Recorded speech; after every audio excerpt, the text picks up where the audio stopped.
A Werewolf Shifter Romance, written by Amelia Hart. Chapter 1. Blood and Moonlight. The laptop screen cast a pale glow across Harper Bennett's face, illuminating the dark circles beneath her hazel eyes. 3 a.m, and the logo design still looked wrong. She deleted the layer for the 5th time, frustration building in her chest. The client had been clear about wanting something modern, yet timeless, bold, yet subtle. Contradictions that felt impossible to reconcile, much like everything else in her life lately. Heat pressed against the window of her second-floor bedroom, the Seattle summer refusing to release its grip even in the dead of night. Harper pushed back from her desk, her shoulders aching from hours hunched over the keyboard. The medical bills stacked on the corner of her workspace seemed to multiply each week, a constant reminder of why she couldn't afford to lose this client. She crossed to the window, unlatching it and pushing the glass upward. Cool air rushed in, a blessed relief that made her close her eyes and breathe deeply. The neighborhood beyond was silent, houses dark, the street empty, peaceful, normal. Everything her life hadn't been since her father died 3 years ago, since her mother's diagnosis a year after that. Harper returned to her desk, determination renewed. She could do this. She had to do this. The cancer treatments weren't going to pay for themselves, and freelance graphic design was all she had. No employer wanted someone who needed to leave at random times for doctor appointments, who sometimes couldn't focus because she was terrified of losing the only parent she had left. Her fingers flew across the keyboard, creating, deleting, recreating. The design was almost there, almost right. Just needed one more element, one more tweak. The crash shattered the silence like a gunshot. Harper spun in her chair, heart slamming against her ribs. A massive shape blocked the open window, silhouetted against the night sky. For one frozen moment, she couldn't process what she was seeing. Then the shape pitched forward, collapsing onto her bedroom floor with a sound that made her wince. A man. There was a man in her room. Harper's hand found her phone, fingers trembling as she tried to unlock it. The figure on the floor groaned, a sound of such raw pain that it stopped her cold. Blood. There was blood everywhere, spreading across her hardwood floor in a dark pool that reflected the laptop's glow. "Don't move," Harper managed, her voice coming out higher than intended. "I'm calling the police."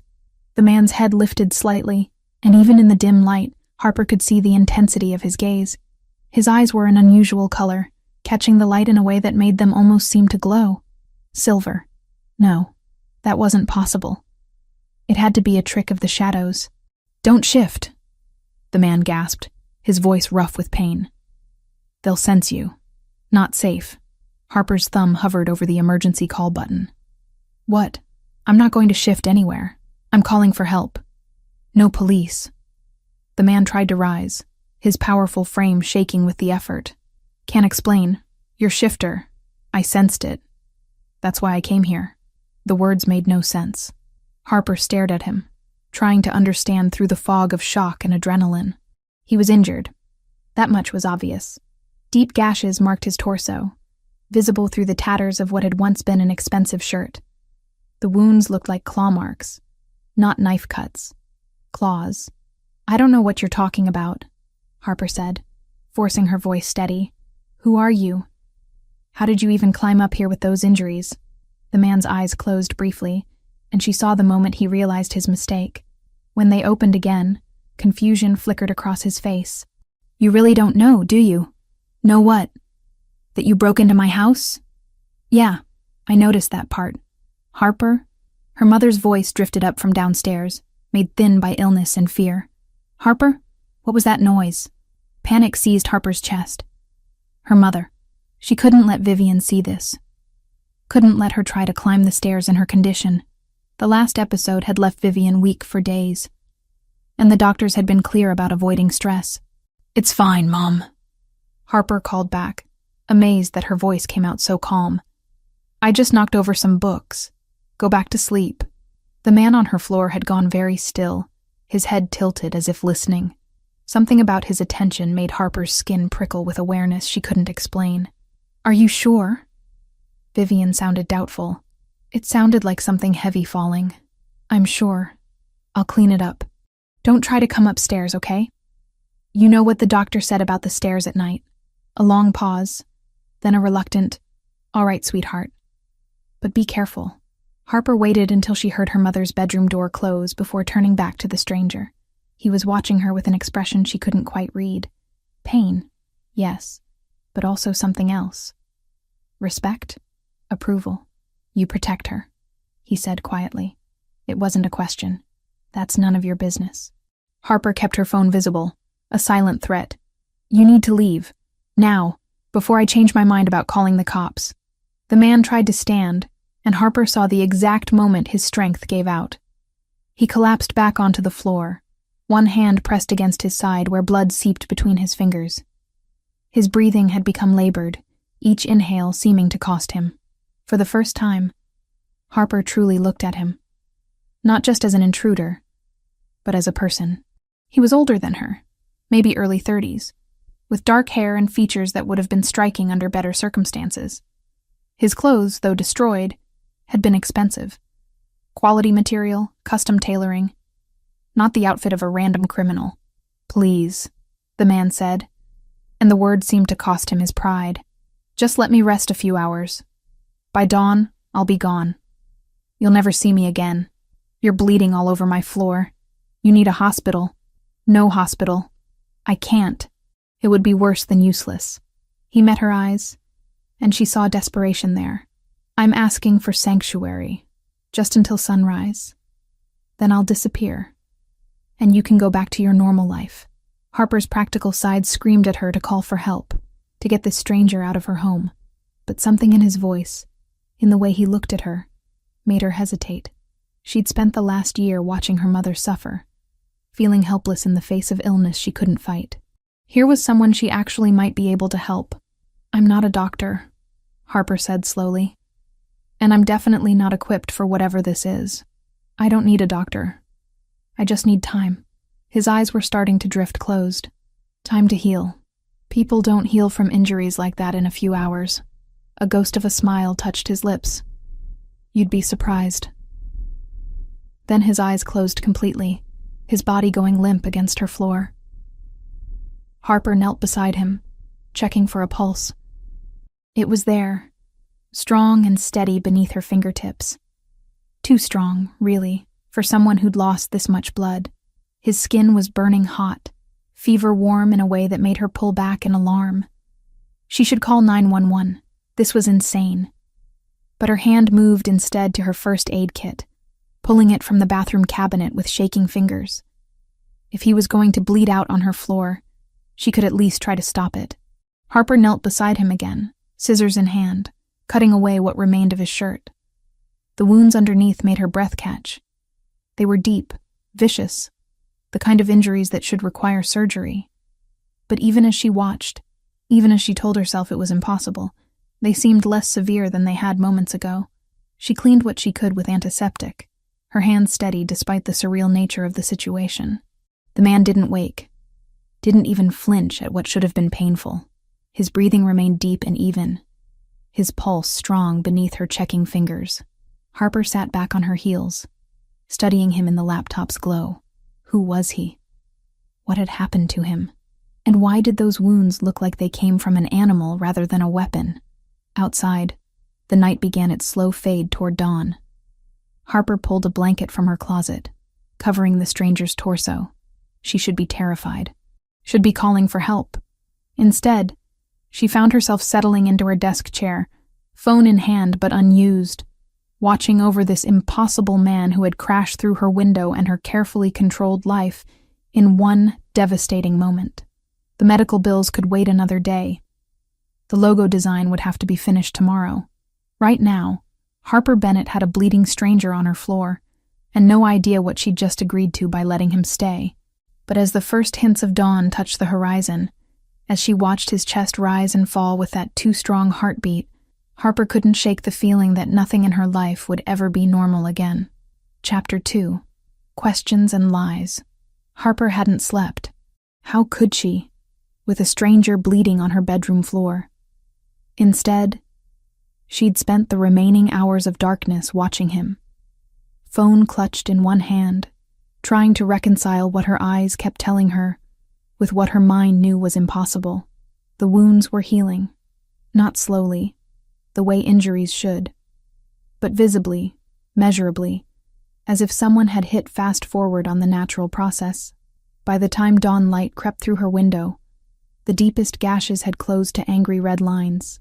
The pool of blood on her floor remained, a stark reminder that this was real, but the man who'd lost it looked far too healthy for someone who should be dying. 7 in the morning brought the familiar routine. Harper forced herself to move, to act normal even when nothing felt normal anymore. She splashed water on her face in the bathroom, avoiding her reflection. The dark circles under her eyes had deepened, making her look older than her 25 years. Great.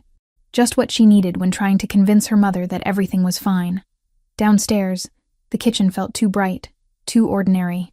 Harper started the coffee maker, pulled out the pill organizer she'd prepared last Sunday. Vivian's medications had become a complex choreography of timing and dosage, each one fighting a battle they were slowly losing. The oncologist had been honest during the last appointment. The treatments were buying time, nothing more. Harper cracked eggs into a pan, the sizzle filling the silence. Toast. Orange juice. The breakfast her mother needed even when she claimed she wasn't hungry. Routine was important. Routine kept them both sane. "Good morning, sweetheart." Vivian's voice preceded her into the kitchen. She moved slowly, one hand braced against the doorframe. The chemotherapy had stolen her strength along with her hair, though she'd refused the wig Harper had tried to buy. "You look exhausted. Didn't sleep well?" Truth disguised as casual complaint. Deadline stress. Vivian's green eyes studied her with the uncomfortable perception mothers seemed to develop. "About that noise last night." Harper's hand tightened on the spatula. "I told you." "Just knocked over some books." The pile on my desk finally toppled. It sounded heavier than books. I had equipment stacked there too, made more noise than I expected. Harper plated the eggs, kept her movements casual. "How are you feeling? Did you take your morning meds?" The subject change was obvious, but Vivian let it slide. She always did when Harper asked about her health. Neither of them wanted to discuss the inevitable. Instead, they ate breakfast in companionable silence, pretending this was just another normal day. When Vivian mentioned wanting to come upstairs to see Harper's workspace, panic fluttered in Harper's chest. "Don't. I mean, it's a mess up there. And you know what Dr. Chen said about the stairs. You're not supposed to overdo it." "I won't overdo anything. I just want to see your latest designs. I'll bring my laptop down later. Show you everything. But please, Mom, the stairs are too much right now." Harper injected as much concern as she could into her voice, which wasn't difficult. She was genuinely worried about Vivian's health. The man bleeding in her room was just an added complication. Vivian's expression softened. "All right. But you need to rest too, Harper. You can't keep working these hours." If only rest was an option. Harper cleaned up breakfast, waited until Vivian settled in her room with a book, then climbed the stairs with her heart hammering. She'd locked her bedroom door from the outside. Smart, probably. But what if he'd woken up? What if he'd tried to leave and couldn't? The door swung open to reveal the stranger sitting on her floor, very much awake and alert. He'd positioned himself against the wall, legs extended, one hand pressed to his side. His eyes tracked her movement the instant she entered, that strange silver-bright gaze missing nothing. Harper grabbed the kitchen knife she'd hidden on her bookshelf. Ridiculous weapon, but it made her feel slightly less helpless. "Don't move. I wasn't planning on it." His voice was stronger than last night, though still rough around the edges. "Thank you for not calling the police. Don't thank me yet. I haven't decided what I'm doing with you." Harper kept the knife visible, a reminder that she wasn't completely defenseless. "Who are you? And I want the truth this time. Not whatever delirious rambling you gave me before." "My name is Callum." He studied her face, seeming to weigh how much to reveal. "I was attacked last night, ambushed by enemies who wanted me dead." "What kind of enemies give you wounds that look like claw marks?" "The kind that use unconventional weapons." Harper's patience frayed. "That's not an answer. It's the only one I can give you right now." Callum shifted, wincing slightly. "I climbed your wall because I needed sanctuary. Your house offered that. You climbed to a second-story window, with injuries that should have killed you. That's not humanly possible." Something flickered in his expression. Amusement? Respect? You're observant. I'm practical. And what I'm observing doesn't make sense. Harper gestured at him with the knife. You've lost enough blood to need a transfusion. You should be unconscious. Maybe dead. Instead, you're sitting there having a conversation. So either you're not human, or I'm losing my mind. You're not losing your mind. Then what are you? Callum held her gaze, and Harper saw him making a decision. What if I told you there are things in this world that science hasn't explained? People who aren't entirely what they seem. I'd say you hit your head too hard during your attack. Would you? He leaned forward slightly. Then explain how I healed. Explain how I climbed your wall. Explain why your instincts are screaming that something about me is different. Harper wanted to deny it, but she couldn't. There was something fundamentally wrong about this situation. Something that didn't fit into her carefully organized worldview. She'd spent the night watching impossible wounds close themselves. She'd felt his fever-hot skin, his too-strong pulse. Normal didn't cover any of it. I heal fast, Callum continued when she didn't respond. It's genetic. A trait that runs in my family. That's not a genetic trait. That's superhuman. Is it? His silver eyes caught the morning light streaming through her window. Or is it just something you haven't encountered before? Harper's phone buzzed in her pocket, making her jump. She pulled it out one-handed, keeping the knife pointed at Callum. The client. The one with the impossible deadline. The message was terse, professional, and devastating. They'd found someone else. Someone more reliable. Someone who didn't miss deadlines. The knife lowered slightly as Harper read the words again. That was $6,000 she couldn't afford to lose.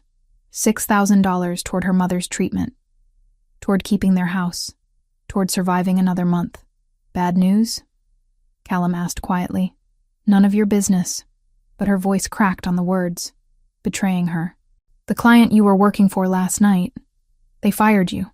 Harper's head snapped up. How do you know that? I heard you on the phone yesterday, before I arrived. You mentioned needing the job, needing the money for medical bills. His expression softened slightly. Your mother. She's sick. You were listening to my private conversations? I was bleeding on your floor. I heard what I heard. Callum shifted, testing his movement. I'm sorry you lost the work because of me. The apology surprised her. Harper had expected denial, deflection, not genuine remorse from a stranger who'd crashed into her life and turned it upside down. She lowered the knife completely, suddenly too exhausted to maintain the aggressive stance. What am I supposed to do with you? The question came out tired, defeated. I can't keep hiding you up here. My mother's already suspicious. And you can't stay forever. I'll be gone by tonight. I just need a few more hours to fully recover. Recover from what? Who attacked you? Why? That's complicated. Everything about you is complicated. Harper sank onto her desk chair. But I'm going to need better answers than it's complicated. If you want me to keep lying to my mother about the strange man in my room. Callum was quiet for a long moment. When he spoke, his voice carried a weight that made Harper's skin prickle. There are things in this world your science books don't cover. Creatures that exist alongside humanity, hidden in plain sight. My enemies are part of that world. And last night they tried to remove me from it permanently. Creatures. Harper tested the word, found it absurd. You're telling me monsters are real? I'm telling you that your definition of normal is narrower than reality. That's insane. Is it? Callum met her eyes again, and this time she saw something shift in his gaze. The silver brightened, took on an almost luminous quality that had nothing to do with reflected light. Then how do you explain this? Harper stared, her heart hammering against her ribs. She wanted to look away, to dismiss what she was seeing as a trick of exhaustion. But the evidence was undeniable. His eyes were glowing. Actually, genuinely glowing with an inner light that belonged in fantasy novels. Not her bedroom. What are you? The question came out as a whisper. Someone who shouldn't exist according to your worldview. The glow faded, leaving normal silver-gray eyes that somehow seemed less strange now. But I do exist. And so does the world I come from. Harper's practical mind warred with what her eyes had just witnessed. Impossible. It was impossible. but so was a man healing from mortal wounds in hours. So was the way he'd appeared in her window, defying logic and gravity. "I need to think," she said finally. "I need to process this without you staring at me with your impossible eyes." "I understand." Callum settled back against the wall. "Take your time. I'll be here." Harper fled downstairs, her thoughts a chaotic mess. In the kitchen, she braced herself against the counter and tried to breathe normally. Monsters. He'd essentially told her monsters were real, that he was something other than human, that the world contained secrets her carefully organized mind had never imagined. And the terrifying part? She believed him. Chapter 3. Unveiled Truths. The second day brought a shift Harper couldn't ignore. When she climbed the stairs with breakfast for Callum, he was standing by the window, examining the street below with an intensity that spoke of years spent watching for threats. The blanket she'd given him was folded neatly on her desk chair.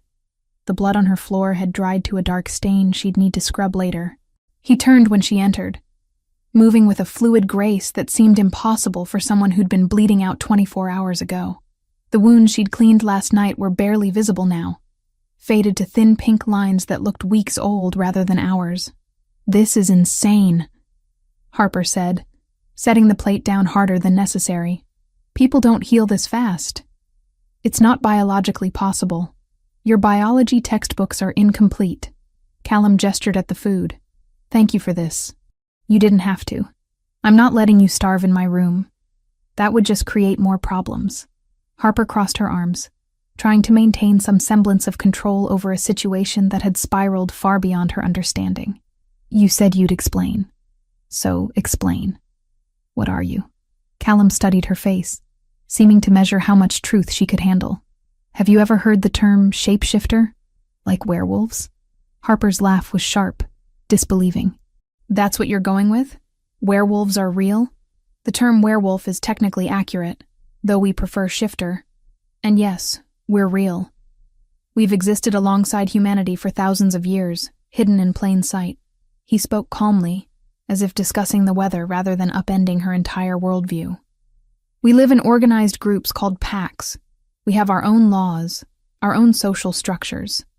A hidden society that most humans never know exists." Harper shook her head, searching for the logical explanation her mind desperately wanted. "You're in shock. Or you hit your head during the attack. There has to be a rational explanation for what I'm seeing. I can show you. If you're willing to accept what you see." "Show me what?"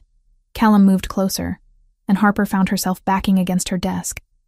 He wasn't threatening exactly, but his presence filled the room in a way that made her acutely aware of how much larger he was, how much stronger. "Watch," he said quietly. His eyes changed first. The silver brightened, took on that unnatural glow she'd glimpsed yesterday, but this time it was accompanied by other changes. His canines lengthened, becoming sharp points that should have belonged to an animal, not a man. The transformation was subtle, controlled, but undeniably real.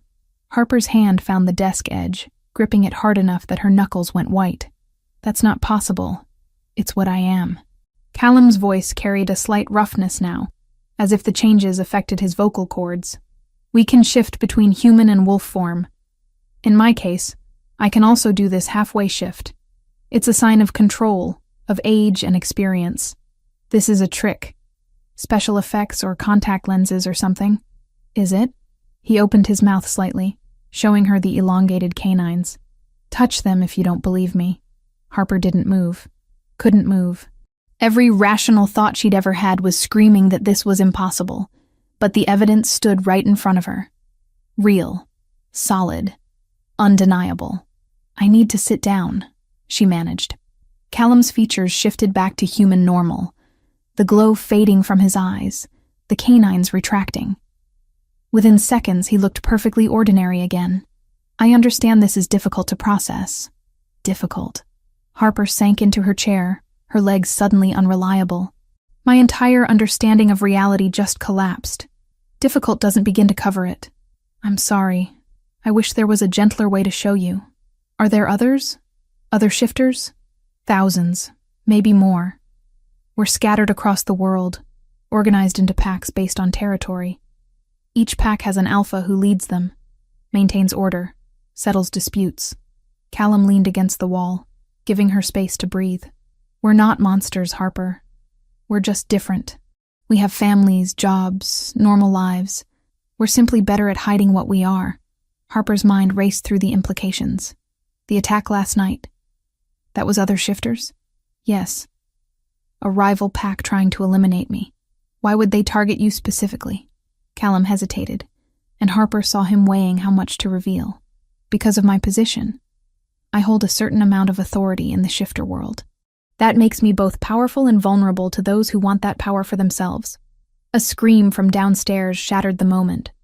Harper was moving before conscious thought caught up, taking the stairs 2 at a time. Her mother's pain was a physical thing, filling the house with its intensity.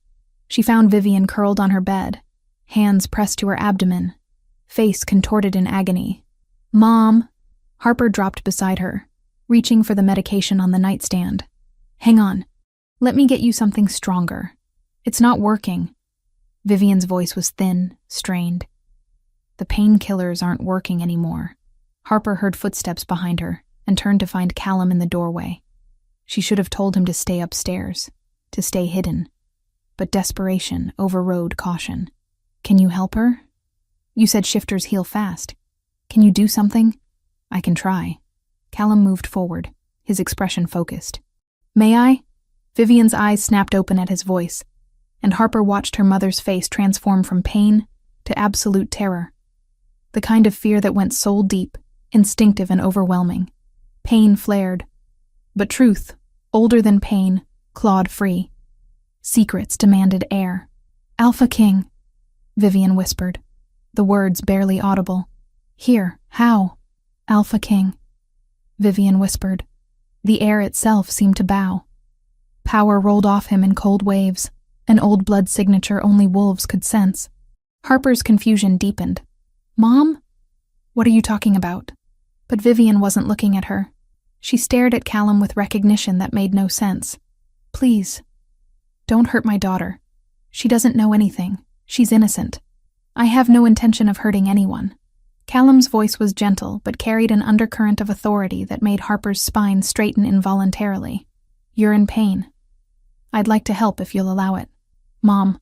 Harper grabbed her mother's hand, trying to understand what was happening. "How do you know what he is?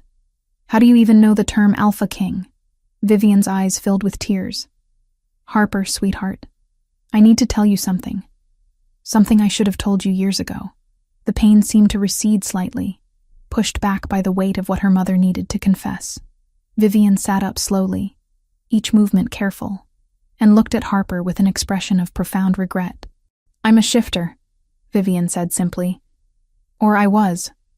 I haven't shifted in 28 years, but the blood is still there. The instincts. And I knew the moment he entered this house what he was. What kind of power he carries." Harper felt the world tilt again. "That's not possible. You're human. You're my mother. I've known you my entire life. You've known the version of me I chose to show you."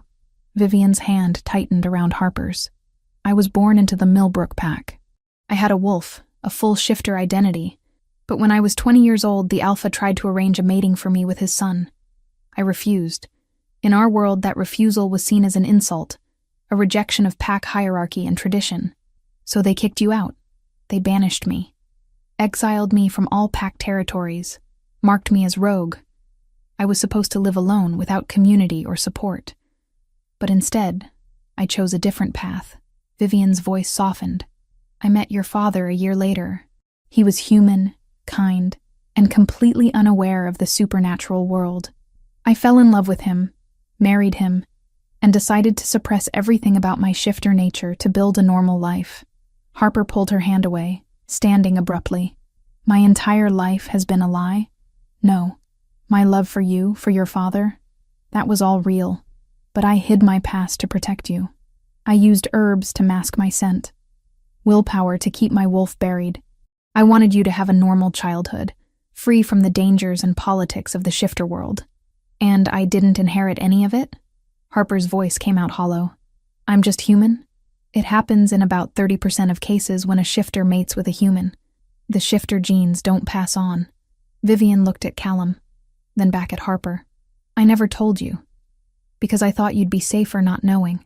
That world is dangerous, Harper. People die over pack politics and territorial disputes. I wanted better for you. Callum had remained silent through the revelation, but now he spoke. Your secret is safe with me. I have no interest in reporting a banishment from nearly 3 decades ago. You're the Alpha King, Vivian said, her voice carrying respect and fear in equal measure. You could demand anything. You could force Harper into that world just by your presence here. I make my own choices, and I choose to respect the life you've built. Callum's silver eyes found Harper's. Your mother gave up everything to protect you. That's not something I take lightly. Harper's phone buzzed in her pocket, a jarring intrusion of normalcy into a moment that felt anything but normal. She pulled it out absently, then froze at the display. The screen showed dozens of missed calls and messages, all from numbers she didn't recognize. Callum's expression shifted, becoming alert and focused. May I see that? She handed him the phone, watching as he scrolled through messages too fast for her to read. His jaw clenched, and something dangerous flickered in his eyes. What is it? Harper asked. My people have been trying to find me. They traced my location to this area. Started reaching out to any phone signals they could identify. Callum's fingers moved quickly, typing a response to one of the messages. The situation in my world has deteriorated. My enemies are claiming I'm dead, using my absence to seize territory and destabilize the balance of power. So you need to leave, within the next 2 to 3 days. I need to prove I'm alive, reassert my authority before everything I've built collapses. He looked at Harper, and she saw genuine regret in his expression. I'm sorry for bringing this chaos into your home. You saved yourself from dying. That's not chaos. That's survival. Harper rubbed her temples, trying to process the last 48 hours. Though I'd appreciate it if you could leave without bringing any more supernatural drama to my doorstep. A ghost of a smile touched Callum's lips. I'll do my best. Vivian had been watching them both, her expression unreadable. Now she spoke, her voice carrying a warning. Alpha King, my daughter has no wolf, no connection to your world. Please keep it that way. I will, Callum promised. But as his eyes met Harper's across the room, something passed between them, an awareness, a connection that felt far more significant than a simple promise could encompass. Harper broke the eye contact first, turning to help her mother back to bed. Behind her, she heard Callum leave the room, heard him climb the stairs back to her bedroom. But the awareness didn't fade. It lingered, a presence in her chest that felt both foreign and oddly right. 3 days. She had 3 days before he disappeared from her life forever. 3 days to return to normal, to pretend none of this had happened. But as Harper held her mother's hand and felt the weight of secrets finally revealed, she couldn't shake the feeling that normal was something she'd never find again. Chapter 4. Unspoken Bonds. The next 3 days blurred together in a way Harper couldn't have anticipated. Callum moved through her house with a quiet presence that should have felt intrusive, but somehow didn't. He was respectful of boundaries, helpful without being asked, and increasingly difficult to ignore. On the 3rd day, Harper found herself working at the kitchen table rather than hiding in her room. Callum sat across from her, reading a book he'd found on her shelf, occasionally glancing up to watch her work. The silence between them had shifted from uncomfortable to companionable, a change that unsettled her more than the initial tension. Tell me something, Harper said, not looking up from her laptop screen.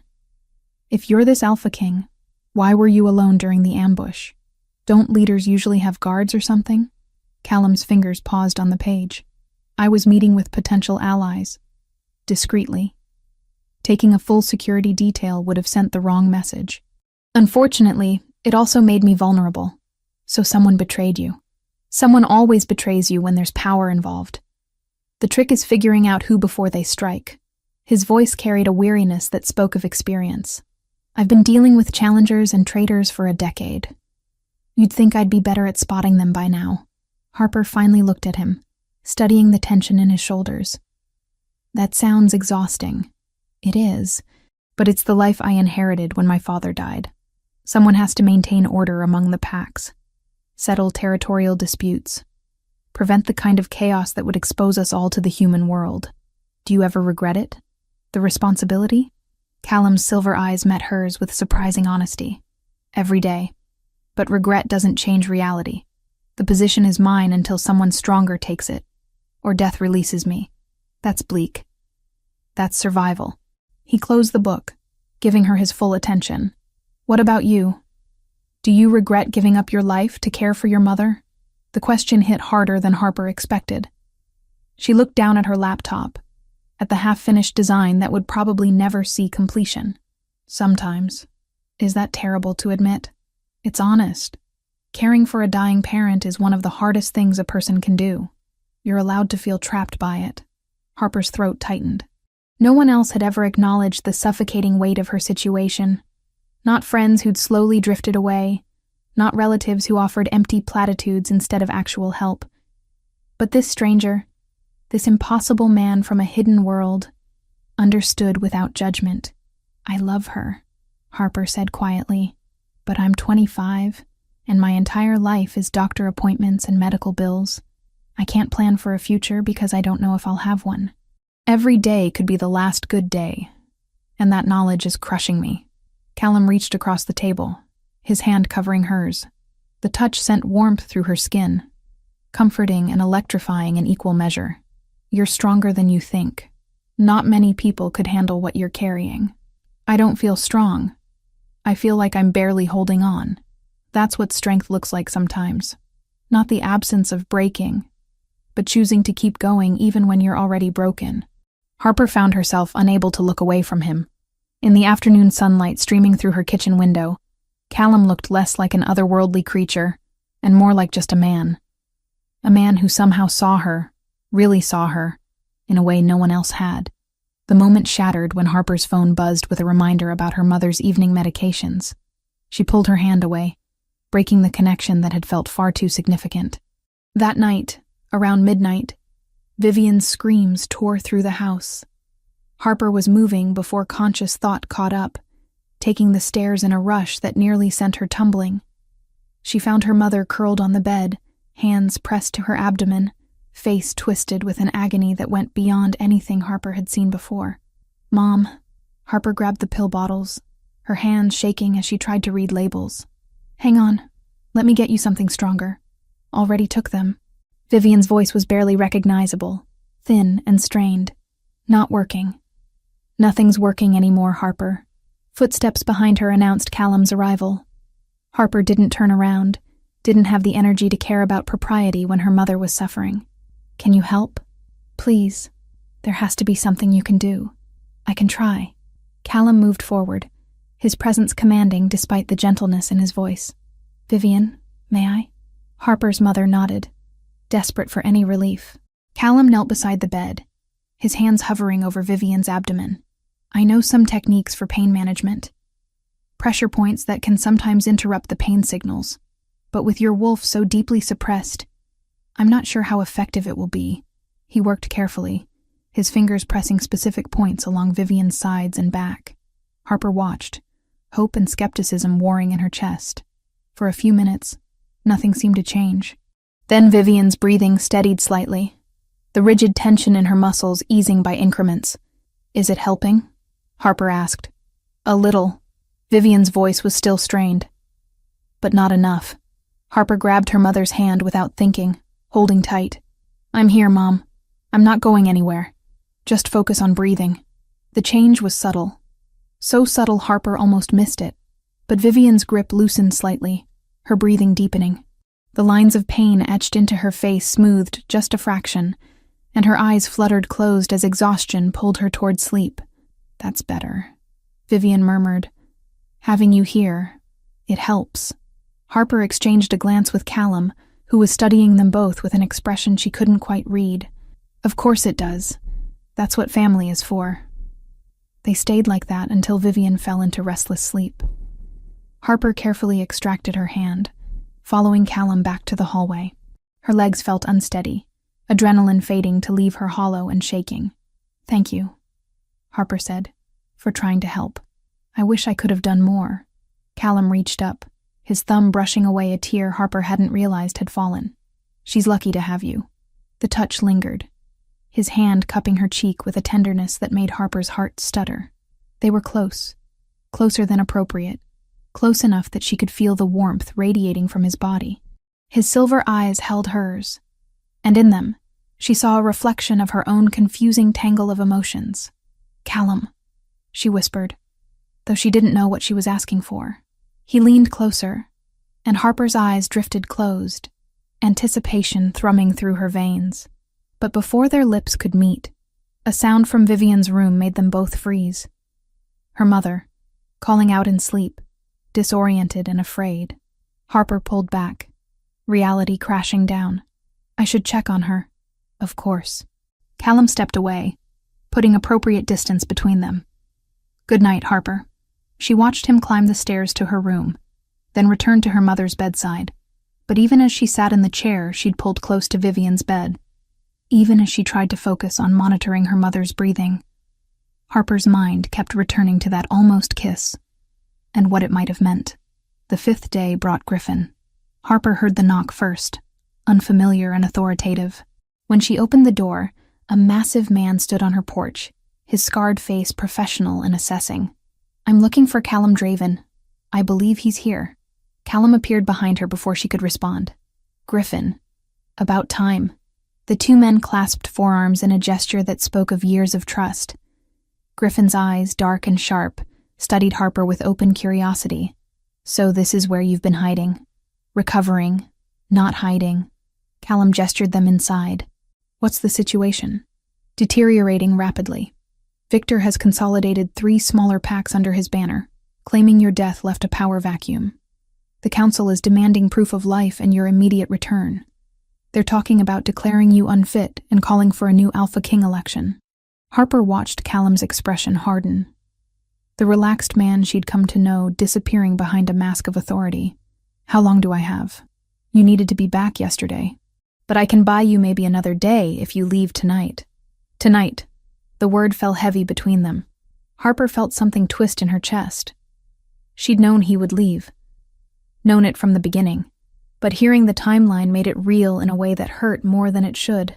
Griffin's attention shifted to her, then back to Callum, his expression sharpening. "You're different. More settled. What happened here?" "That's not your concern." "The hell it isn't. You're my Alpha King. Everything about you is my concern." Griffin crossed his arms. "She's human, Callum. Tell me you haven't—" "Not here." Callum's voice carried command that made even Harper's spine straighten. "We'll discuss this outside." They stepped onto the porch, and Harper definitely wasn't trying to eavesdrop from the kitchen window. Definitely not. But sound carried, especially when Griffin's voice rose with frustration. "A human mate? Are you insane? The council will never accept it. The Pax will see it as weakness." "I don't care what they see." Callum's reply was quieter, but no less intense. "She's mine. I felt the bond the moment I woke in her house. She doesn't even have a wolf. How can there be a mate bond with someone who's essentially human? I don't know. But it's there. I can feel her, Griffin. Her emotions, her presence. It's faint, undeveloped, but it's real." Harper's hand pressed against her chest, where something unfamiliar had been growing for days. A awareness of Callum that went beyond physical attraction. A sense of where he was, even when she couldn't see him. She'd attributed it to hypervigilance, to the strangeness of having a stranger in her house. But what if it was something more? The conversation outside continued, Griffin's objections giving way to resigned acceptance. When they came back inside, Callum's expression was set with determination. "I need to leave tonight," he told Harper. "But I'll come back. I promise you that. You don't owe me promises." Harper forced her voice steady. "You saved yourself. You owe me nothing." "That's not true." Callum moved closer, and Harper found herself unable to step back. "You saved my life. You gave me sanctuary when you had every reason to turn me away. That's a debt I can never fully repay. I don't want repayment, I just want—" She stopped, unsure how to finish. "What do you want, Harper?" Truth was easier than lies. "I don't know. But I don't want this to be goodbye forever." Callum's hand cupped her face, his touch gentle despite the barely restrained intensity in his eyes. "Then it won't be." He kissed her, and Harper's world narrowed to the press of his lips, the warmth of his body, the overwhelming rightness of the moment. This wasn't the tentative almost kiss from before. This was claim and promise and desperate need all tangled together. When they finally separated, both breathless, Callum pressed his forehead against hers. "I'll handle things in my world. Then I'm coming back for you. Nothing will stop me. People around you get hurt. You said so yourself. Then I'll make sure you're protected. Griffin will monitor the area. If anything seems wrong, anything at all, call this number." He pressed a phone into her hand. "Promise me." "I promise." That evening, Harper stood on her porch and watched Callum disappear into the gathering darkness. Vivian appeared beside her, wrapped in a blanket against the cool night air. "You care about him," Vivian observed. "I barely know him. Sometimes the most important connections happen fast." Her mother's hand found Harper's shoulder. "He called you his mate. Do you understand what that means?" He tried to explain. Something about a connection between shifters. Vivian's expression grew serious. Mate bonds are rare and powerful. They're soul-deep connections that go beyond choice or reason. When a shifter finds their true mate, the bond is undeniable, permanent, irrevocable. Harper's hand tightened on the phone Callum had given her. "But I'm human. How can that work?" "I don't know, but if the Alpha King says you're his mate, then something extraordinary is happening. Something that might change both your worlds forever." Inside, the house felt emptier than it had in days. Harper climbed to her room, where evidence of Callum's presence lingered in the neatly folded blanket, the book still marked at the page he'd been reading. She lay on her bed and tried to convince herself that life would return to normal now. But normal felt like a memory from someone else's life, and the awareness in her chest that seemed to point toward wherever Callum had gone suggested nothing would ever be normal again. Chapter 5. Awakening. 2 weeks felt like 2 years. 10 days after he left, 6 days under the same roof, then 4 of silence. Time had stopped making sense. Harper told herself she was fine, that life had returned to normal, that the 6 days with Callum had been an aberration she could forget. She went through the motions.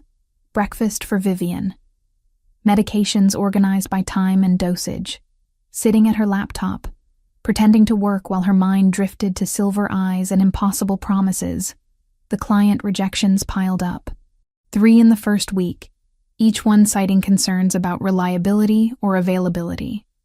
Word spread fast in the freelance community. Harper Bennett wasn't dependable anymore. Better to find someone else. By day 10, she was scrambling. The mortgage payment loomed. The medical bills multiplied faster than she could track them.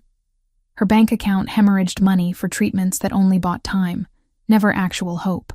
"You look exhausted," Vivian said one afternoon, watching Harper stare blankly at her screen. "When did you last sleep a full night?" "I'm fine, Mom. You're obsessing over him." The Alpha King. Harper's fingers stilled on the keyboard. She'd been careful not to mention Callum, to pretend those days hadn't fundamentally altered something inside her. "I'm not obsessing. You check your phone every 5 minutes. You stare at nothing with this expression like you've lost something precious." Vivian's voice was gentle but knowing. "He got under your skin, didn't he?" Harper couldn't deny it. The awareness in her chest hadn't faded. If anything, it had grown stronger. A constant pull toward something she couldn't see or touch. She felt Callum's absence like a physical ache, which made no sense for someone she'd known less than a week. Late one night, unable to sleep, Harper did something she'd been avoiding. She searched his name online. The results were overwhelming. Photos of Callum at formal gatherings, surrounded by people who looked at him with respect bordering on worship. Articles in niche publications about territorial agreements and pack politics. A formal biography that listed him as the youngest Alpha King in recorded history, having assumed the position at 22 after his father's death. He wasn't just important. He was the equivalent of royalty in a world she'd never known existed. Harper stared at a photo of him in formal attire, standing before what looked like a council of severe-faced men and women. His expression was cold, authoritative, nothing like the man who'd sat at her kitchen table and understood her loneliness without judgment. "I'm an idiot," she whispered to the empty room. "He's basically royalty. and I'm a broke freelancer taking care of her dying mother. What did I think was going to happen? But the pull in her chest didn't care about logic or social hierarchy. It simply existed, insistent and undeniable. On day 10, Vivian called Harper into her room with a seriousness that made Harper's stomach clench. Her mother sat on the edge of her bed, hands clasped tightly in her lap. "I need to tell you something," Vivian said. "Something I should have been honest about from the beginning." Harper sat beside her, dread pooling. "What is it? When I told you that you didn't inherit shifter genes, that you were just human, I wasn't being completely truthful." Vivian's eyes filled with tears. "Your father had distant shifter ancestry. His great-grandfather was a shifter, but the genes became dormant over generations.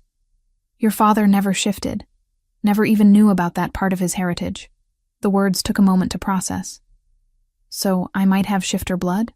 Latent genes, so deeply buried that under normal circumstances, they'd never manifest. You'd live your entire life as human and never know the potential was there." Vivian gripped Harper's hand. "I didn't tell you because I didn't want to give you false hope. The chance of those genes awakening is infinitesimally small, but there is a chance, only with an incredibly powerful trigger, something that would shake your biology to its core and force what's dormant to surface." Vivian's expression grew knowing. "Something like a true mate bond." Harper's heart hammered. "You think Callum and I have a mate bond? I think the Alpha King wouldn't have looked at you the way he did if he didn't feel it. And I think the way you've been these past 2 weeks suggests you might feel it too, even without understanding what it is." The pull in her chest suddenly made terrifying sense. Not just attraction or longing, but something biological, supernatural, irrevocable. "What does that mean for me?" Harper asked. "I don't know. This is unprecedented. A human with dormant genes bonding with the Alpha King himself?" Vivian shook her head. "But if the bond is strong enough, it might awaken your wolf. Might give you abilities you never had before." Harper wanted to ask more, to understand the implications, but her mother's exhaustion was visible, her body weakening despite all the treatments. The conversation could wait. 4 days later, everything changed. Harper was working at her desk at 11 p.m., trying to salvage a relationship with a potential client, when the emergency phone Callum had left rang. Not a normal ring. An urgent, pulsing alarm that made her heart stop. She grabbed it. "Hello? Harper, it's Griffin. Listen very carefully. Victor's people have found you. They're coming now. You need to get your mother and get out of the house immediately." Ice flooded her veins. "What? How did they find us?" "No time. I'm 15 minutes away." "Run! Now!" Harper was moving before conscious thought caught up. She grabbed her laptop and hard drive, shoved them in her bag. Her mother. She needed to get Vivian. She was halfway down the stairs when glass shattered. 4 men poured through the back door, moving with inhuman speed.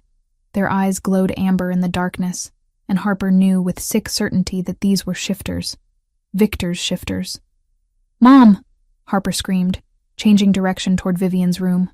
The lead shifter reached her first, his hand closing around her arm with crushing strength. "The Alpha King's little human pet. Victor will be pleased." Harper tried to pull away, panic overwhelming rational thought. "Let go of me. He wants you alive. That's all that matters." The shifter hauled her backward, away from her mother's room. Vivian's door burst open. Her mother stood there, weakened by illness, but fury blazing in her eyes. "Let my daughter go. Mom, run!" Harper struggled harder, but the shifter's grip was iron. Then Griffin crashed through the front door in full wolf form, a massive gray beast that slammed into the nearest attacker with bone-breaking force. The room erupted into chaos. Snarling, fighting, the sounds of bodies colliding. The shifter holding Harper dragged her toward the broken back door. She could see 2 more shifters overwhelming Griffin despite his size and skill. They'd planned this. Coordinated. Used some kind of masking that had hidden their approach. Terror gave way to rage. Her mother was in danger. Griffin was outnumbered. And she was being taken to someone who wanted to use her against Callum. No. The word echoed through her mind with such force that something inside her cracked. Not broke. Cracked open. like a shell that had been holding something back her entire life. Heat exploded through Harper's veins, searing and agonizing. Her bones felt like they were breaking and reforming. Her muscles burned as if acid had been poured through them. She opened her mouth to scream, but the sound that emerged was half human, half animal. The shifter holding her jerked back. What the? Harper's vision sharpened, colors becoming impossibly vivid. Scents flooded her senses, overwhelming and distinct. And when she raised her hands, they weren't entirely human anymore. Claws had emerged from her fingernails, sharp and deadly. Her canines had lengthened, and her eyes, she could feel her eyes burning with an inner light. She raked her claws across the shifter's face. He roared, stumbling back, blood streaming. "She's shifting! Intel said she was human!" The distraction was all Griffin needed. He surged upward, throwing off his attackers, his jaws closing on one shifter's shoulder. The injured man screamed. Harper collapsed, the partial shift reversing as painfully as it had come. Her bones ached, her muscles trembled, but she was free. Griffin forced the shifters back toward the broken door, his growls making even trained fighters hesitate. "Leave now, or die here." They went, dragging their injured with them, disappearing into the night. The house fell silent, except for Harper's ragged breathing. She was on her hands and knees shaking, unable to fully process what had just happened. Griffin shifted back to human form, immediately moving to check on her. "Are you hurt? Did they inject you with anything?" I shifted. Harper's voice didn't sound like her own. "How did I shift? I'm not supposed to be able to—" A howl split the night, close and getting closer. Harper's head snapped up, and the awareness in her chest exploded into something overwhelming. She knew that presence, knew it bone deep. Callum burst through the door in wolf form, black fur and silver eyes wild with urgency. He shifted mid-stride, reaching Harper in 3 steps and pulling her into his arms. "I felt you," he gasped against her hair. "I felt your fear, your pain. Through the bond. I've never moved so fast in my life." Harper buried her face in his chest, the trembling finally giving way to sobs. "They came for us. They wanted to take me to Victor." I know. Callum's hand cradled the back of her head, his other arm wrapped around her waist. "You're safe now. I've got you." Vivian appeared in the hallway, her face pale but determined. "Alpha King. They knew we were here. Someone told them. I'll find out who, and they'll pay for this." Callum's voice carried a darkness that made Harper shiver. Then his tone gentled as he pulled back to look at her face. "You shifted. Griffin said you partially shifted. I don't understand how. I've never been able to before." "The mate bond," Vivian said quietly. "It triggered her awakening, just as I feared it might." Callum's expression shifted to wonder. "Your wolf woke up. To protect yourself. To protect your mother." Harper looked around at the destruction. Broken windows, shattered furniture, bloodstains on her floor. The house where she'd grown up, now a crime scene. "I can't stay here, and I can't afford to fix this. The insurance won't cover supernatural attacks, and I'm already drowning in debt." The adjuster called it vandalism with unknown instruments and denied the claim in under an hour. "You're not staying here." Callum's voice was firm. "Both of you are coming with me, to my territory, where I can protect you properly. Your world almost got us killed tonight. Victor targeted you because of me. That makes you my responsibility." His hands cupped her face, forcing her to meet his eyes. "Please, Harper, let me keep you safe." Harper looked at her mother, who was trembling despite her brave face, looked at the destruction around them, thought about the money she didn't have and the danger that clearly wasn't going away. "Okay," she whispered, "but Mom comes too. That's non-negotiable. I wouldn't have it any other way." Callum pressed a kiss to her forehead, relief evident in every line of his body. "Pack what you need. We leave within the hour." As dawn broke over Seattle, Harper sat in the back of Griffin's car, her mother beside her, watching her childhood home disappear in the rearview mirror.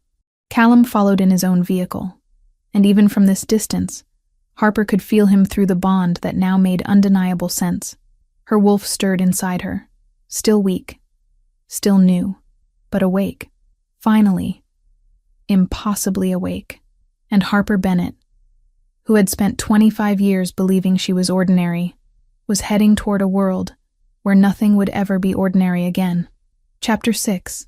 The claiming Callum's territory was nothing like Harper had imagined. No ancient castle or medieval stronghold.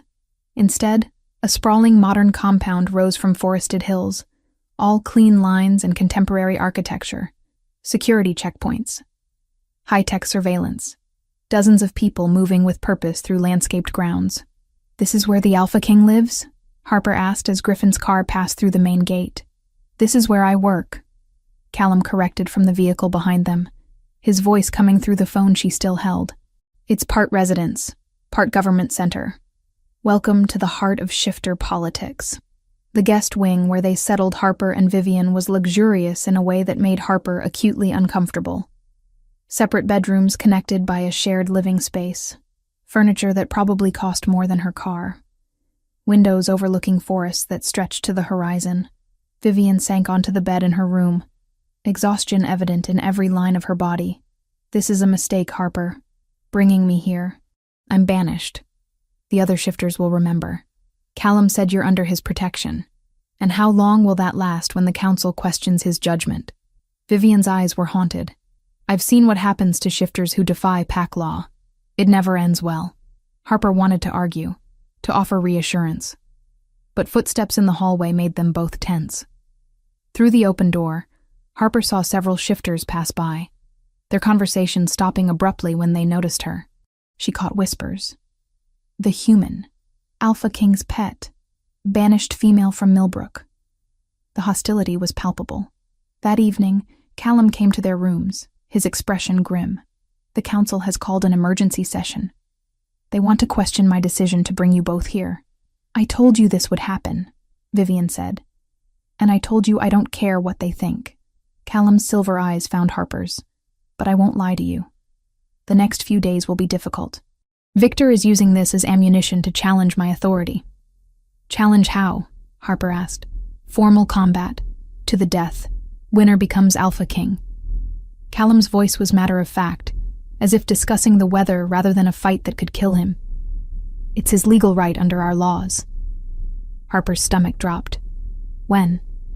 3 days. Full moon. Neutral ground. Shifter rights treat the full moon as a 3-night window. Tonight was the heart of it. 3 days. She had 3 days before Callum faced someone who wanted him dead, and there was nothing she could do to help. The next morning, Griffin appeared at their door. "Training time. If you're going to be in this world, you need to control your shift." The training ground was a cleared area behind the main compound, surrounded by forest. Griffin was patient but demanding, pushing Harper to access the wolf she'd awakened during the attack. "Feel it," he instructed. "Your wolf is there, waiting. You just need to invite it forward." Harper closed her eyes, reaching for that presence she'd felt during the terror of Victor's ambush. It stirred, responding to her call. Her vision sharpened. Sense flooded her senses. And when she opened her eyes, she knew they were glowing golden. Claws emerged from her fingernails. Canines lengthened. But no matter how hard she tried, she couldn't achieve a full wolf form. The shift stopped at partial, leaving her stuck between human and animal. "It's frustrating," Harper admitted after an hour of failed attempts. "It's progress," Griffin countered. "Most people with dormant genes never shift at all. You're doing better than you think." During a water break, Griffin accidentally cut his hand on a piece of broken equipment. Without thinking, Harper reached for him. "Let me see." The moment her fingers touched his wound, warmth flooded through her palms. Golden light emanated from her hands, and Griffin's eyes widened as the cut sealed itself, healing in seconds. "What the hell was that?" Harper stared at her hands, which still glowed faintly. "I don't know. I just felt like I could help, so I did." "You're a healer." Griffin's voice carried awe. "That's incredibly rare, Harper. Even among full-blooded shifters. They tested it on Vivian that afternoon." Harper's touch eased her mother's constant pain. The cancer that had been advancing relentlessly suddenly checked, not cured. Harper could feel that the disease was too entrenched for complete healing, but managed, controlled. "This changes things." Callum said when Harper showed him. Healers are valued in our world. The council will have to recognize your worth now. I don't want to be valued for what I can do, Harper said quietly. I want to be valued for who I am. Callum pulled her close, his arms wrapping around her waist. I value both. Every part of you. 2 days before the challenge, Harper discovered the traitor by accident. She'd been practicing her healing ability, trying to understand its limits, when Owen, one of Callum's senior enforcers, offered to help test it. Harper touched his shoulder to assess him, and darkness flooded her senses. Deception. Malice. Betrayal. She jerked back. There's something wrong with you. Owen's expression shifted from friendly to cold in an instant. You can sense it? I didn't think human healers could detect corruption. What have you done? Harper backed away, but Owen moved faster. His hand closed around her throat, lifting her off the ground. I've been feeding information to Victor for months, setting up the ambush that should have killed Callum, ensuring the Alpha King's downfall. Owen's grip tightened. And now you're going to die before you can tell anyone. Harper clawed at his hand, her partial shift activating from pure survival instinct. Her newly formed claws raked across Owen's face, making him roar and drop her. Griffin appeared from nowhere, tackling Owen with the full force of his considerable weight. They crashed through equipment, snarling and fighting with brutal efficiency. Callum arrived seconds later, his power filling the training ground like a physical presence. Owen. The single word carried absolute authority. Explain yourself. Victor offered me more than you ever could. Real power. Not this pretense of civilization. Owen spat blood. You're weak, Callum. Choosing a human mate over pack strength. I'm not the only one who thinks so. Who else? Callum's voice dropped to something dangerous. Owen smiled, showing bloodied teeth.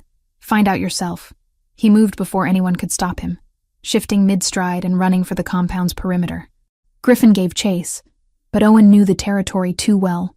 He escaped through a maintenance access point, disappearing into the forest. Security welded the maintenance breach shut by dusk. Access keys were rotated, and 3 handlers were quietly suspended pending inquiry. We've been investigating the leak for weeks, Callum told Harper afterward, his jaw tight with fury. You found him in minutes. Your healing sense detected what we couldn't. What does this mean for the challenge? It means Victor knows we're onto him. He'll move the timeline up. Callum's phone buzzed. He read the message and his expression darkened. He just did. The challenge is tomorrow at dawn, not in 2 days. Harper's world tilted. Tomorrow? You're not ready. I'll have to be. Callum cupped her face, his thumbs brushing her cheekbones. But there's something I need to explain first. About mate bonds and what happens if I don't survive this. He led her to his private quarters, away from listening ears. Without a claiming ceremony, our bond isn't recognized by shifter law. If I die tomorrow, you'd have no protection. No standing in this world. Victor could claim you himself under ancient laws regarding unmated potential mates. That's barbaric. That's our law. Callum's silver eyes held hers intently. A claiming ceremony makes the bond permanent and legally binding. Blood exchange. Formal vows. A claiming bite that marks you as mine and me as yours. Once completed, no one can challenge it. Harper's heart hammered. Permanent. As in forever? As in there's no going back. No divorce or separation. When shifters claim their mates, it's for life. He took her hands. I won't pressure you, Harper. This has to be your choice. But I want you to know what you mean to me. What you've become to me. We've known each other less than 3 weeks. I felt the bond since the moment I woke in your house. Time doesn't change what's already there. His voice roughened with emotion. You're mine, Harper Bennett. You've been mine since the night you saved my life, and I've been yours since I opened my eyes and saw you watching over me. Harper thought about the awareness in her chest that pointed toward him always. The way her wolf responded to his presence. The rightness she felt when he touched her. If you do this tomorrow, she said slowly, if you face Victor and I lose you, I'll never forgive myself for not claiming you when I had the chance. Then don't lose that chance. Callum's forehead pressed against hers. Be mine, officially, completely, tonight. Yes, The word felt like inevitability. Tonight. Under the moon. The ceremony happened at midnight in a clearing on the compound grounds. Only Griffin and Vivian attended as witnesses. The intimacy of the moment too precious for crowds. Callum had changed into traditional garb, all dark leather and ritualistic markings. Harper wore a simple white dress Vivian had somehow procured. The moon rode near full and bright enough to silver the clearing, painting everything silver. "Ready?"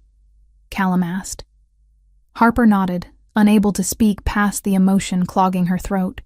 They faced each other in the moonlight. Callum took a small blade, making a shallow cut across his palm, then did the same to hers. Their hands clasped together, blood mingling, and Harper gasped as the bond between them flared to life with overwhelming intensity. "I claim you," Callum said, his voice carrying the weight of ancient ritual. "As my mate, my Luna, my heart. I pledge my strength to protect you, my life to defend you, my soul to love you until death releases me."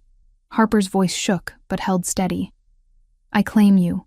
As my mate, my alpha, my heart. I pledge my strength to support you, my life to stand with you, my soul to love you until death releases me." The bond pulsed between them, golden and unbreakable. Harper could feel Callum's emotions flooding through. Love, fierce protective instinct, desire that made her skin flush hot. Then Callum's lips found the junction of her neck and shoulder, and his teeth sank deep in a claiming bite that should have hurt, but instead sent pleasure cascading through her entire body. She cried out, her hands clutching his shoulders, as the bond completed with an intensity that stole her breath. When she could think again, Harper took the blade and made her own mark on his neck. Her partially shifted canines weren't as strong as his, but intent mattered more than power. Callum groaned, his arms tightening around her. "Mine," she whispered against his skin. "Yours," he agreed. "Always yours." They consummated the bond in his quarters, and Harper discovered that physical intimacy with a mate bond was overwhelming in ways she couldn't have imagined. Every touch magnified, every sensation shared between them. When they finally lay tangled together, both breathless and satisfied, the claiming mark on her neck throbbed with a pleasant warmth.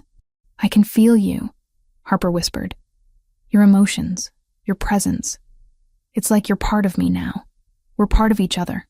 Callum traced the mark he'd left. "Forever, Harper. There's no undoing this. I don't want to undo it." She kissed him softly. "I want you to survive tomorrow so we can have a lifetime of this. Then I'll survive, because I'm not leaving my mate alone in this world." But as dawn approached and Callum prepared for battle, Harper couldn't shake the fear that tomorrow might steal everything they'd just claimed. Chapter 7. Blood Under Moonlight. Dawn broke cold and unforgiving over the neutral clearing where shifter law would be satisfied in blood. Harper stood with Vivian and Griffin in the designated spectator area. Her hands clenched so tightly her nails drew blood from her palms. The claiming mark on her neck throbbed with every beat of her heart, pulsing in rhythm with Callum's presence somewhere in the forest preparing for battle. Dozens of alphas had gathered as witnesses, their faces carved from stone, expressions revealing nothing. This was tradition. This was law. Personal feelings had no place in a challenge that would determine who ruled them all. "You can't interfere," Griffin reminded her quietly, "no matter what happens. If you try to help him during the fight, they'll disqualify Callum and declare Victor the winner by default. I know the rules." Harper's voice came out sharper than intended. Through the bond, she could feel Callum's focused determination, his warrior's calm settling over him like armor. But underneath that calm lurked the knowledge that one of them wouldn't leave this clearing alive. Victor emerged from the eastern tree line first, his platinum hair catching the early light. He was massive in human form, all corded muscle and brutal efficiency. Scars marked his exposed arms and chest, each one a testament to battles survived. His amber eyes found Harper, and he smiled with cruel satisfaction. "The prize awaits," he called across the clearing. "I'll enjoy claiming what should have been mine, little human." Harper's wolf stirred, responding to the threat with a growl that rumbled in her chest. Her eyes flashed golden before she could suppress it, making several nearby alphas shift uncomfortably. Then Callum appeared, and Harper's breath caught. He moved with lethal grace, every line of his body speaking of controlled violence. His silver eyes swept the clearing, found her, and softened for just a moment. Through their bond, she felt his love crash over her like a wave, fierce and all-consuming. "I love you," she mouthed, knowing he'd see it even from this distance. His lips curved in the ghost of a smile. Then his expression went cold as he turned to face Victor. An elderly alpha stepped forward, his voice carrying the weight of centuries. "The challenge is witnessed. Combat will continue until one challenger yields or dies. The victor assumes the title of Alpha King and all territories sworn to it. Let no one interfere or face execution for breaking our most sacred law." Harper's stomach twisted. Execution. They would kill her if she tried to help. "Begin," the elder commanded. Both men shifted simultaneously. Callum's transformation was fluid, powerful, becoming a massive black wolf with eyes that gleamed silver in the dawn light. Victor's shift was equally impressive, his platinum fur reflecting the sun as he took wolf form, slightly smaller than Callum, but visibly more scarred, more experienced in survival. They circled each other, assessing, calculating. Then Victor struck first, launching himself with brutal speed. Callum met him midair, and the sound of their collision made Harper flinch. They crashed to the ground in a tangle of fangs and claws, snarling with primal fury. Blood spattered the grass within seconds. Harper felt every blow through the bond. When Victor's teeth found Callum's shoulder, pain exploded in her own shoulder, making her gasp. Vivian's hand found hers, squeezing tight. "He's strong," her mother whispered. "He'll survive this." But as minutes stretched into an agonizing eternity, Harper wasn't so sure. Victor fought with the desperation of someone who had nothing to lose and everything to gain. He used the terrain, throwing Callum into trees, rocks, anything that could cause additional damage. His tactics were vicious, targeting joints and vulnerable areas with surgical precision. Callum fought back with equal ferocity, his larger size giving him advantage in raw power. But Victor was faster, more agile, dodging killing blows and landing countless smaller wounds that accumulated like interest on a debt. 20 minutes into the fight, both wolves were bleeding heavily. Harper tasted copper in her mouth, her own body reflecting Callum's injuries through their connection. She wanted to look away, to spare herself the agony of watching, but she forced her eyes to stay open. If Callum could endure this, she could endure witnessing it. Victor seized an opening, his jaws closing around Callum's hind leg. The bones snapped with a sound that made several witnesses wince. Callum went down, and Victor pressed his advantage, driving his opponent into the ground with overwhelming force. Through the bond, Harper felt Callum's determination waver, felt exhaustion creeping in, felt the calculation that maybe surrender would be better than death. "No," Harper breathed. "Don't give up. Please don't give up."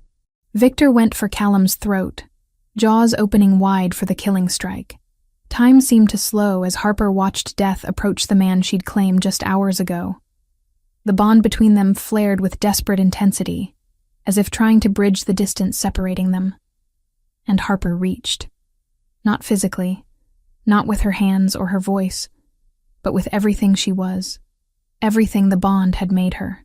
She reached through that golden connection and poured healing energy into Callum with the same instinct that had saved Griffin's hand, that had eased her mother's pain.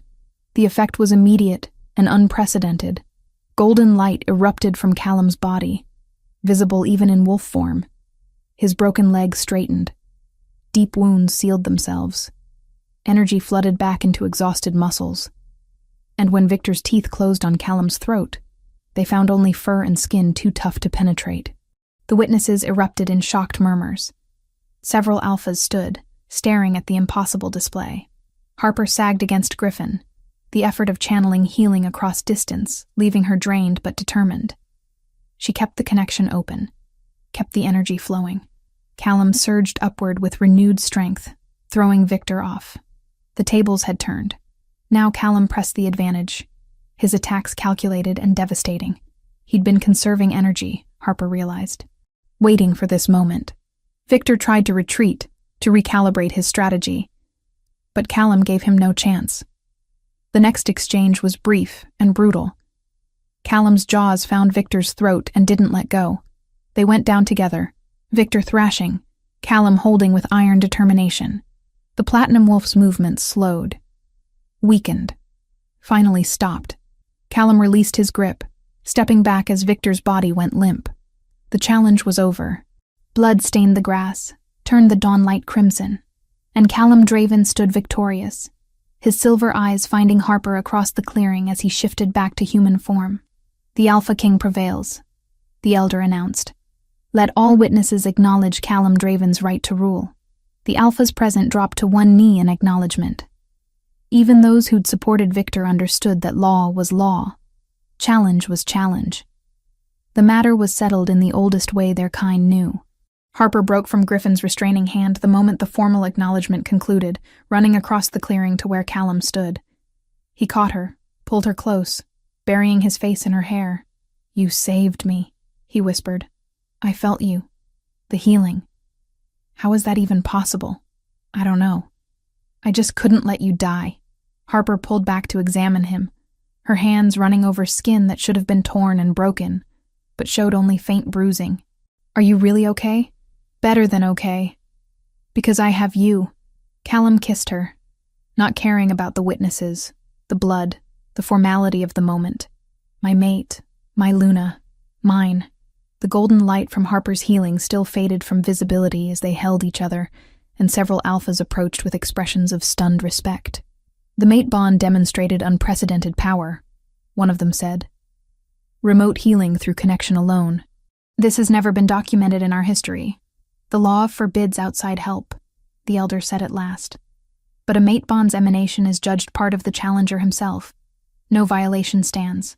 "Then document it now," Callum replied, his voice carrying absolute authority. "Harper Bennett is my officially claimed mate and your Luna. Her abilities have saved your Alpha King's life. Anyone who questions her worth questions me directly." The challenge in his words was clear. No one took it up. In the days that followed, the shifter world settled into new patterns. Victor's supporters either swore loyalty to Callum or quietly retreated to their own territories. The threat of civil war evaporated with Victor's death, leaving peace in its wake. 2 councils, 3 sworn oaths, and a dozen border guarantees later, the map held steady. Peace, this time, felt earned rather than declared. Griffin's team found Owen trying to cross the southern border 12 hours after the challenge. The traitor had been exhausted, alone, his confidence shattered by Victor's defeat. His trial was swift, his exile permanent. Mercy instead of execution, which several alphas had advocated for. He made his choices, Callum had said during the sentencing. Let him live with the consequences somewhere far from here. Vivian's formal pardon came 3 days later. Callum had negotiated with the current alpha of Millbrook Pack, who turned out to be the grandson of the alpha who'd banished her. The younger leader had no interest in ancient grudges, especially when the Alpha King himself was advocating for mercy. "You're free," Harper told her mother as they walked through the compound gardens. Officially recognized as a member of Callum's pack. No more hiding. Vivian touched the claiming mark on her daughter's neck, still visible and thrumming with barely contained power. "And you're officially Luna, the mate of the most powerful shifter in the territory. How does it feel?" "Terrifying. Overwhelming." "Right," Harper smiled. All of those at once. 2 weeks after the challenge, Harper found herself in a formal ceremony she couldn't quite believe was real. The Council of Alphas gathered to officially recognize her as Luna, acknowledging both the mate bond and her unprecedented healing abilities. She wore traditional garb, white and gold, with the claiming mark prominently displayed. Callum stood beside her in his formal regalia, every inch the Alpha King. When the elderly Alpha who'd overseen the challenge placed a silver circlet on her head, Harper felt the weight of responsibility settle onto her shoulders. "Luna Harper," the Elder intoned, "may your strength guide our Alpha King. May your healing touch bring wellness to our people. May your bond remind us all of what true partnership can accomplish."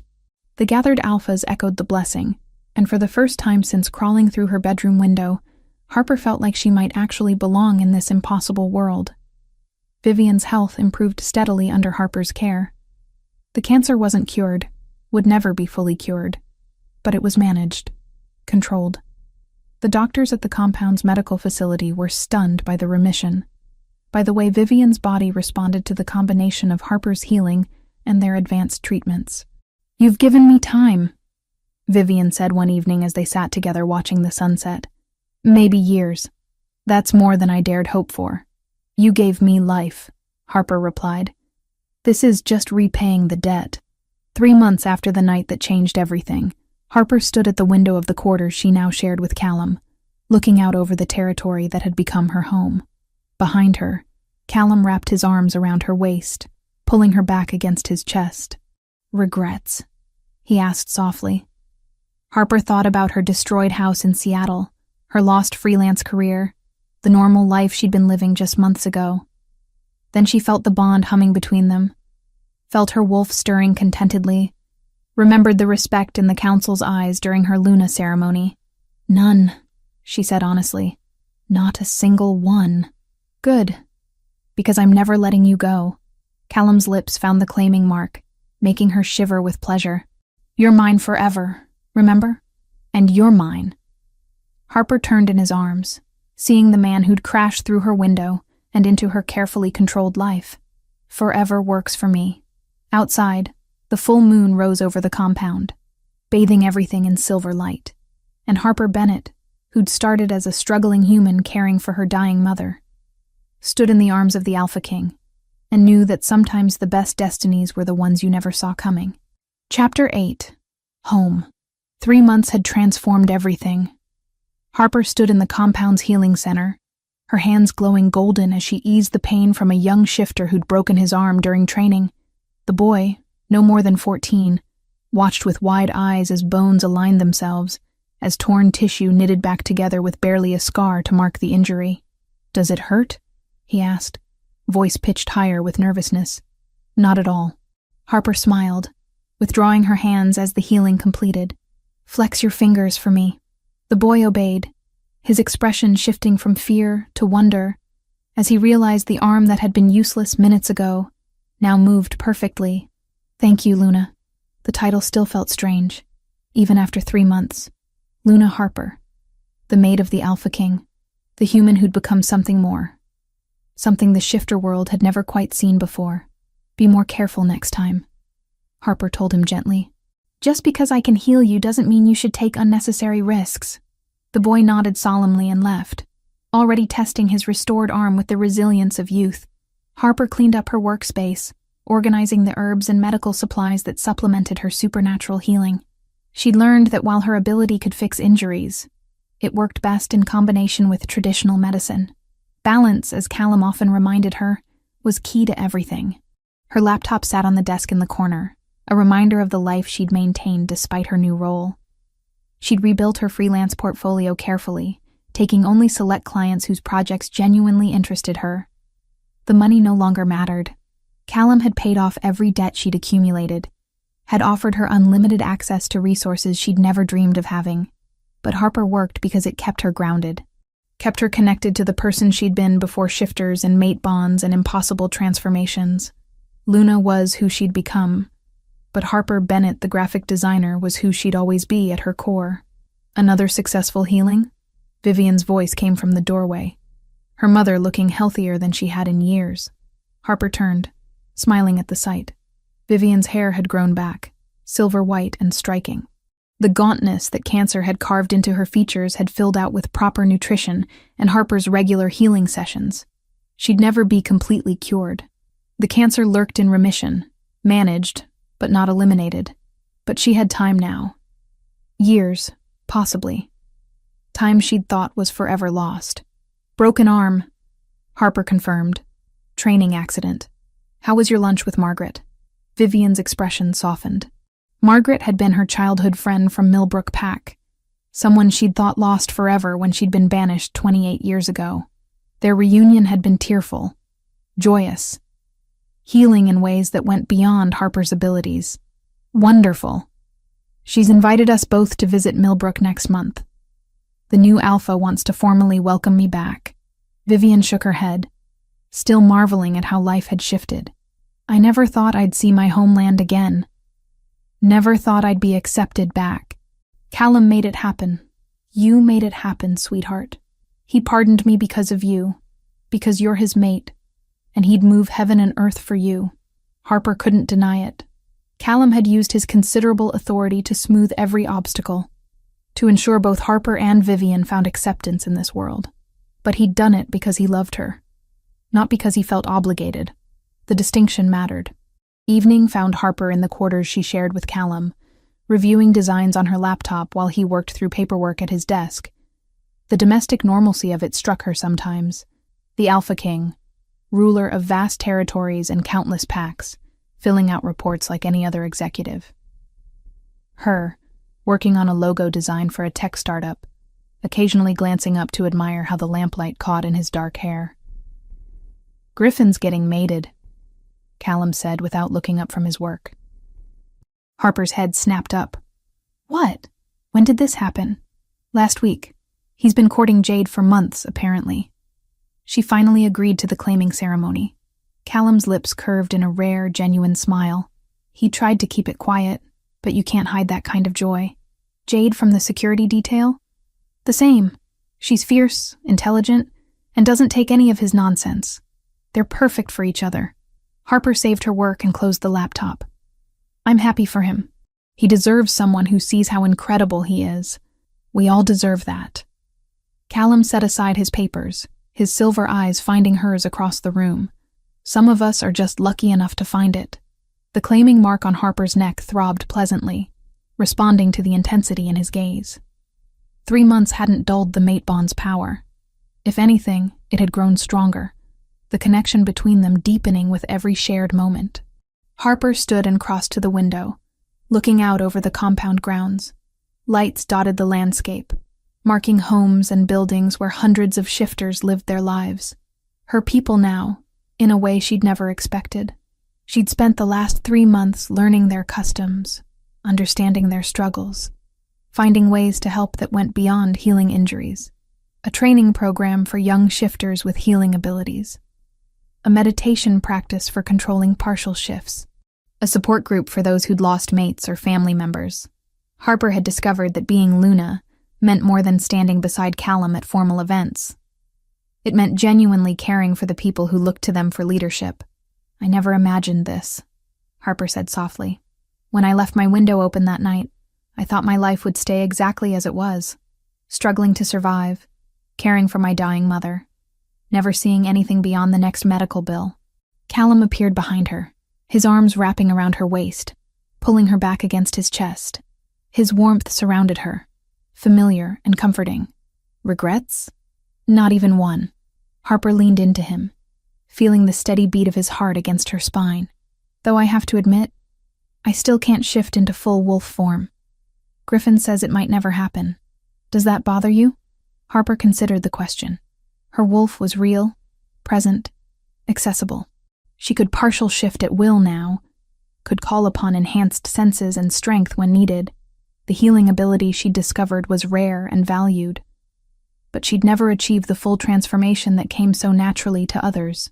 Sometimes, she admitted, when I see you in wolf form, all that power and grace, I wonder what it would feel like, to be that free. You're free now. Callum's lips brushed the claiming mark, making her shiver, free in ways that matter more than shifting. Free to be exactly who you are, without apology or explanation. He was right. The council had recognized her worth, not because she could transform completely, but because of what she brought to their world. Healing, compassion, a different perspective on strength that didn't rely solely on physical dominance. Griffin mentioned something today, Callum continued, his voice carrying a careful note. About pups, about whether we'd considered having them. Harper's breath caught. They'd been so focused on stabilizing the territory, on navigating the political aftermath of Victor's challenge, that they hadn't seriously discussed the future beyond the immediate present. Is that something you want? She asked. Eventually. Callum's arms tightened around her. Not now. Not when we're still building what we have. But someday, yes. I'd like to see what kind of children we'd create together. The image bloomed in Harper's mind. Small children with silver eyes and her hazel ones, teaching them to shift, to heal, to navigate the complex world they'd inherit. The thought terrified and thrilled her in equal measure. Would they be like me? Harper wondered. Partial shifters with unusual abilities? They'd be ours. That's all that matters. Harper turned in his arms, facing him fully. The lamplight cast shadows across his features, highlighting the strong lines of his face. This man who'd crashed into her life and changed everything. This impossible creature who looked at her like she held the moon and stars in her hands. I love you, she said simply. I know. Callum's smile was soft, private, meant only for her. I feel it every moment through our bond, just as you feel how completely I love you. It was true. The bond hummed between them constantly, a golden thread that connected their hearts and souls. Harper could sense his emotions, his presence, his unwavering devotion, and he could sense hers, could feel how deeply she'd fallen for the Alpha King who'd chosen her against all logic and tradition. Outside the window, the compound settled into evening rhythms. Lights dimmed in training facilities. Families gathered for dinner. The moon rose over distant trees, painting everything in silver and shadow. Do you remember that night? Harper asked. When you climbed through my window bleeding and desperate. I remember thinking I was dying, Callum said. And then I woke up to see you watching over me. This fierce human who'd saved a stranger without question. I felt the mate bond snap into place, and I knew my life would never be the same. Mine either. Harper touched the claiming mark on his neck. Mirror to her own. Best thing that ever happened to me. Even though it scared me senseless at the time. Still scared. Terrified. But in a good way. The kind of fear that comes from having something precious to lose. Callum captured her hand, bringing it to his lips. You won't lose me. Not to challengers, not to politics, not to anything. We're bound for life, remember? Forever. Forever. He agreed. They stood together at the window, watching moonlight transform the world beyond. Harper thought about the woman she'd been 3 months ago. Alone, overwhelmed, convinced her life would never be more than survival. That woman wouldn't recognize who Harper had become. Luna. Healer. Mate to the most powerful shifter in the territory. But she was still herself underneath all the titles. Still the girl who'd left her window open on a hot summer night, never imagining that simple action would lead to this moment. To love and belonging, and a future that stretched beyond the next crisis. Ready for bed? Callum asked, his voice carrying intimate promise.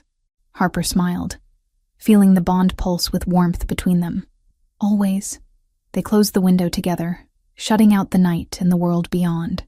Tomorrow would bring new challenges, new responsibilities, new opportunities to prove themselves as leaders.